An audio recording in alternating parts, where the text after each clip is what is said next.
Welcome to Disputes in Perspective, a Reed Smith podcast. This podcast series will discuss disputes-related trends, hot topics, and developments occurring in the global legal landscape, and hopefully provide you with some helpful insights and practical tips. If you have any questions about any of the episodes, please feel free to contact our speakers. Welcome back to Reed Smith's Disputes in Perspective. My name is Brad Fineri. I'm a partner in our Pittsburgh office, and I am joined by two of my colleagues, Mark Goldstein and Michelle Mantini, and we're going to be talking about the Federal Trade Commission's recent proposed nationwide ban on non-compete agreements. So before we get started, just a little bit about myself and my practice. As I mentioned, I'm a partner in our Pittsburgh office, but my practice is national. I'm the co-chair of our injunction, equitable, and emergency relief team.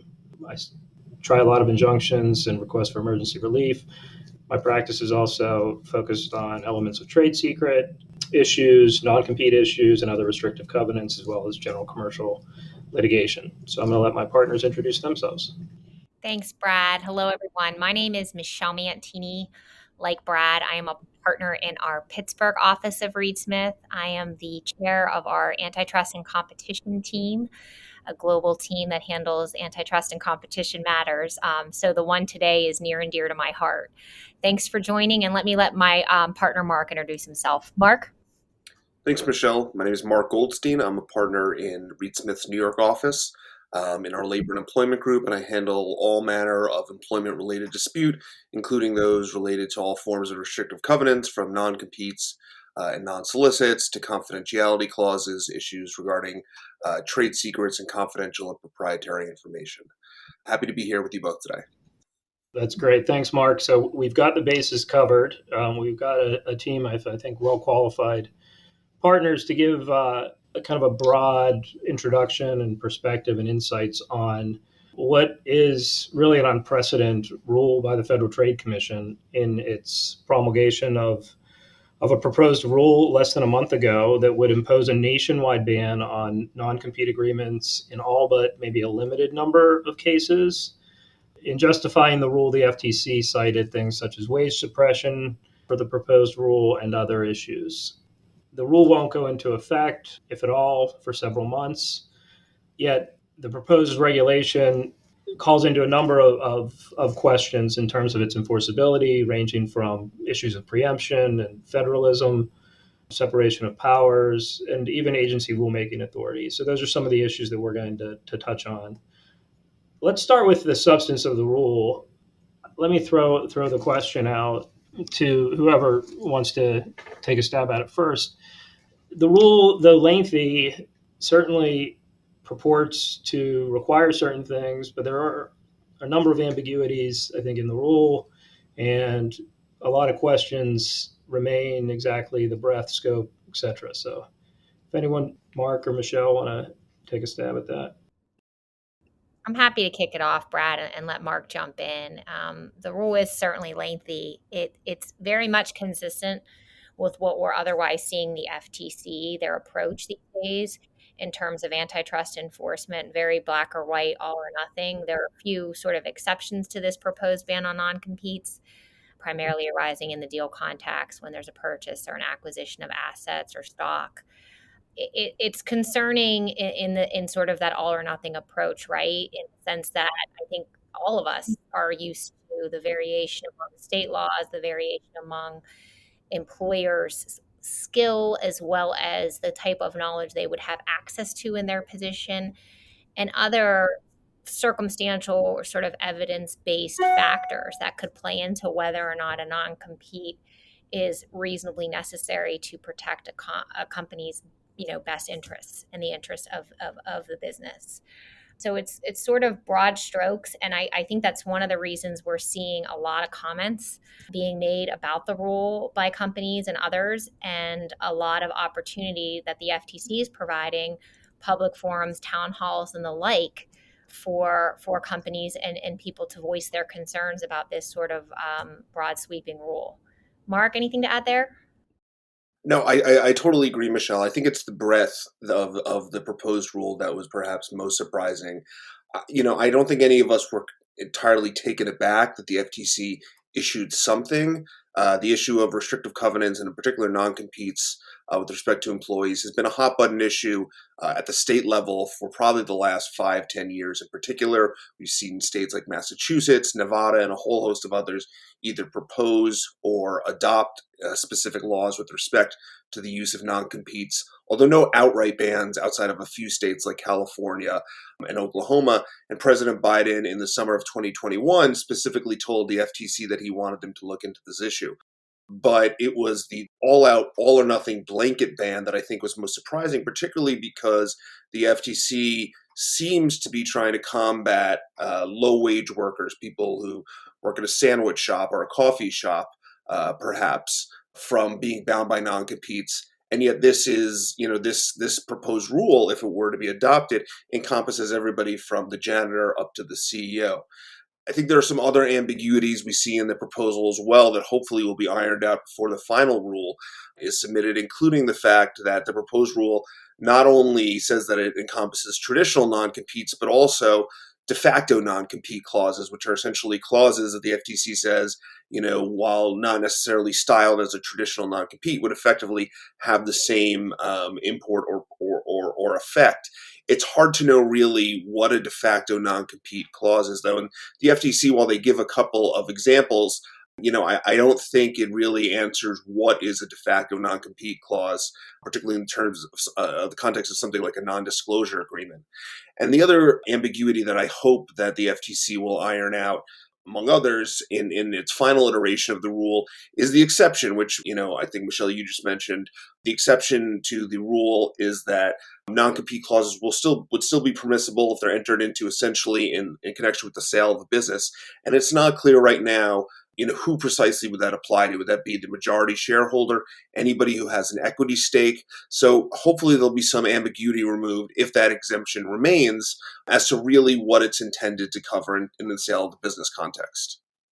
Yeah, great points, Mark. I think the language in the proposed rule to be applied to certain agreements for courts eventually to determine whether or not they impose a non-compete element is a functional test, one of those kind of nebulous to be determined tests by our administrative agencies.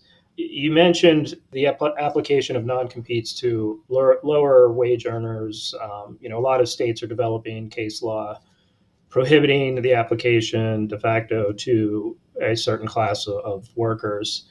Let's talk a little bit about the other end of the pay scale, upper management, C-suite level, highly compensated individuals, where consideration and significant consideration is being paid for an agreement that this employee, let's call it the chief technology officer of an engineering startup or a biotech company, we're paying significant amount of money in consideration for the agreement not to go work for a competitor. One of the things the rule does is make the application of the prohibition retroactive. So there's that element, but also proactively, how do you all think this rule, if enacted in its current form, is going to impact corporate clients as they look at compensating upper level management?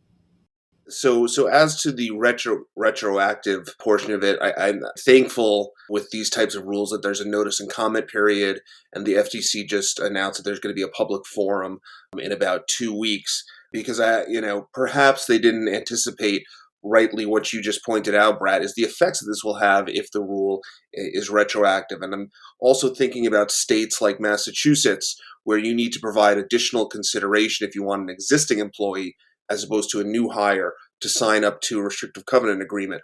Often, that's some type of payment in the low 4 figures. If this were made retroactive, then the employer would have already paid out this benefit, and then they would have to rescind the non-compete and therefore not get the benefit of the compensation they paid out. Similar would be, similar situation with the C-suite, folks that you're talking about. So I'm hopeful that the FTC will consider the impact this would have when folks are entering into employment relationships or entering into non-compete agreements, that substantial consideration may have been paid for future enforceability of that. And hopefully, hopefully, like most laws that are or regulations that are passed by federal agencies, this will be prospective only in nature. Yeah, similarly, Mark, I'm hoping they think a lot about those employees who might not necessarily be a C-suite employee, right? but they have access to incredible amounts of sensitive intellectual property, sensitive information, things that, a non-compete does serve to protect, right? If they take that information with them and use it against that prior employer, the damages are huge. And honestly, a lot of times they cannot really be, rectified with monetary damages. There's reputational damages and the like. So there's also what I would call that sort of sweet spot in the middle where non-competes can serve a real important purpose. And if they're reasonably tailored to the right person and in scope and duration, the commercial benefit is large and would outweigh any anti-competitive effect, in my view. We all know on the call that the proposed rule was in direct response to President Biden's executive order of last summer, as Mark mentioned. We as a law firm, and the three of us in particular, and our colleagues have been thinking and fielding calls about, is this really happening? How can we mount a challenge to the enforcement or the adoption of the rule? And we collectively are working on with clients some comments during the comment period. And the arguments that I think, and I'm a litigator, so I think from this perspective about challenges to the rule. Front and center is the rulemaking authority of the FTC, and this is something Michelle and I have talked about in this context and other contexts. The FTC Act does not give the FTC, by act of Congress, does not give it the authority to prohibit certain business practices which the agency might deem to be unfair methods of competition. So this is first impression as it relates to non-competes. But what other challenges and vulnerabilities do you see to the rule, both as we go through the rulemaking process and if the rule or some piece of it is enacted? Yeah, so I think you're absolutely right. Look, whatever the final rule is, the day after, there's going to be lawsuits filed all across the country, probably starting within the Fifth Circuit, probably in Texas District Court. But one thing in that regard, I think it's been interesting to note, and obviously I'm more in the employment space, but we've seen a number of federal regulations struck down by courts this year, in the past few years, as overreaching by agencies. I'm thinking first of the proposed overtime regulations from about 5 or 6 years ago that on the eve of implementation were struck down. And then, of course, last year, the Supreme Court striking down President Biden's vaccine mandate. So certainly we've seen the courts being not as deferential to federal agencies as perhaps they'd been in prior decades. But even if the proposal survives that threshold challenge, I think the next question is, if the FTC can in some way regulate this, is the proposal tethered in some reasonable nexus to what their intent is? And what the intent seems to be, again, and as I said early on, is to stop stop companies from having the person who makes your sandwich or who brings you a cup of coffee from being bound by a non-compete. And this blanket all or nothing approach that we've seen clearly is not narrowly or in any way, shape, or form tailored. So I think that leaves the rule, if it remains this way, rightly open for a challenge in the fact that just taking this blanket all out, all or nothing position with really very little research and to support it. Yeah, I mean, adding to that, the research that the FTC cited in support of it, there's been a number of articles and commentary since then that it's not necessarily in support of the ban, right? You look at that data, once you peel back the layers of that onion, you see that there's a lot of variation there. And I think that's exactly why our states have taken so many different approaches, right, to protect their workers and companies.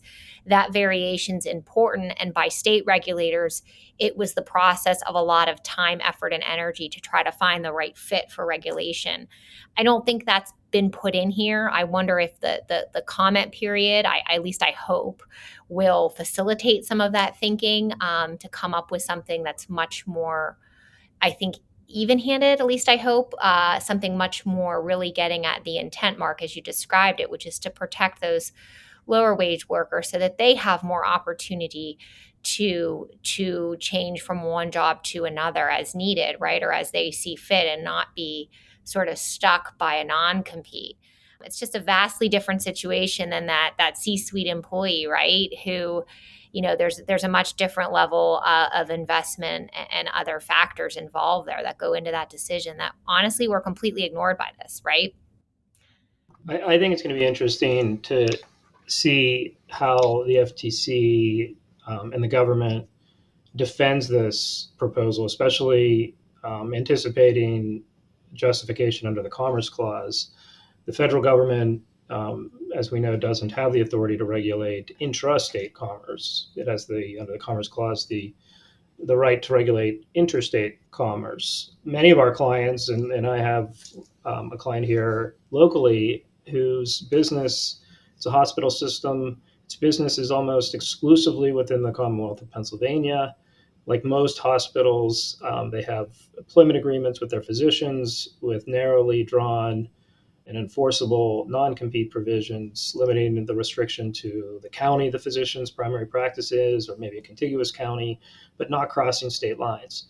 So an employer like that, I think, has a great position under most state laws that this rule, if enacted, wouldn't apply to it. And those challenges, I think, are going to be front and center, depending on the scope of the rule that gets enacted. We still have a ways to go. I've been fielding some questions in terms of kind of from employers, what do I do now? We're still in the comment period. So, clients and others who might wish to comment, reach out to us. I think the deadline is currently March 23rd. It's likely to get extended. As Mark mentioned, there's a town hall meeting coming up where people can participate and let their views be known. Once a proposed rule is enacted and is published in the Federal Register, there's an 180-day period before it goes into enforcement. During that period, companies are given the opportunity to come into compliance. So we're still a ways off, but I want to ask both of you, as you field those similar calls, clients are asking what they should be doing now. What advice and recommendations are you giving? Yeah, thanks, Brad. This is a great one to sort of wrap it up on, right? Because it's sort of the immediate what's in front of us, what to do next. I would say, don't jump and change anything is sort of my first piece of advice. There's time here. We don't know ultimately what the final rule is going to look like, right? But this time does give you an opportunity to reflect on getting your hands around as an employer. What non-competes do you have? Which ones do you really care about and why? And are they reasonable in duration and scope? And I think starting there and sort of mapping that out for your particular company is key. And to the extent there are ones that really matter, those are the ones that perhaps submitting commentary on or speaking with at forums and the like, that might be worthwhile. But I think making sure you've got your hands around that so you're ready to pivot if needed. That would be sort of my first take on that. Mark? Yeah, I couldn't agree more. You have a golden opportunity right now, particularly if you haven't looked at form or template agreements that you frequently use. You've got a golden opportunity now that's going to be at least several months to take a look at what and which employees you're asking to sign what sorts of documents. And as Michelle said, if some iteration of this rule is ultimately adopted, how can we pivot? Does that mean maybe strengthening our non-solicitation provisions? Does it mean beefing up our confidentiality or work for hire provisions? And in an absolute worst case scenario, if we have to let folks with pre-existing non-competes, we have to let them know that we're sitting them. What's the universe there? So you've got this period now where you can get your hands around everything. But I agree with Michelle. I think the most important thing is not to be too reactionary. At this stage, this is just a proposal. We've seen a lot of federal rules go through different iterations before they hit their final form. And so certainly you want to stay abreast of it. You want to understand how it may impact your business, but I wouldn't react too much yet in terms of actually pen to paper. Yeah, great advice, both of you. I'm going to offer a shameless plug to Reed Smith right now. Traditionally, these issues have been issues of state law.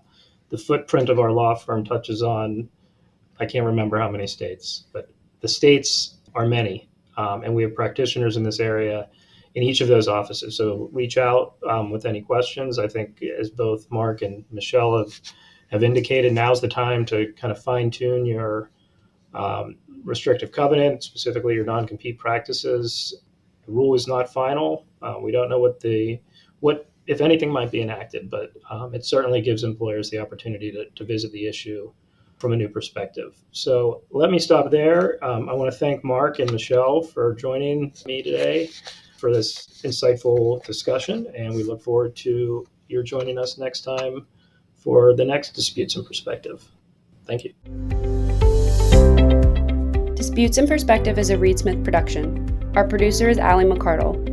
For more information about Reed Smith's litigation and dispute resolution practice, please email disputesinperspective@reedsmith.com. You can find our podcast on Spotify, Apple, Google Play, Stitcher, reedsmith.com, and our social media accounts at Reed Smith LLP on LinkedIn, Facebook, and Twitter. This podcast is provided for educational purposes. It does not constitute legal advice and is not intended to establish an attorney-client relationship, nor is it intended to suggest or establish standards of care applicable to particular lawyers in any given situation. Prior results do not guarantee a similar outcome. Any views, opinions, or comments made by any external guest speaker are not to be attributed to Reed Smith LLP or its individual lawyers. All rights reserved.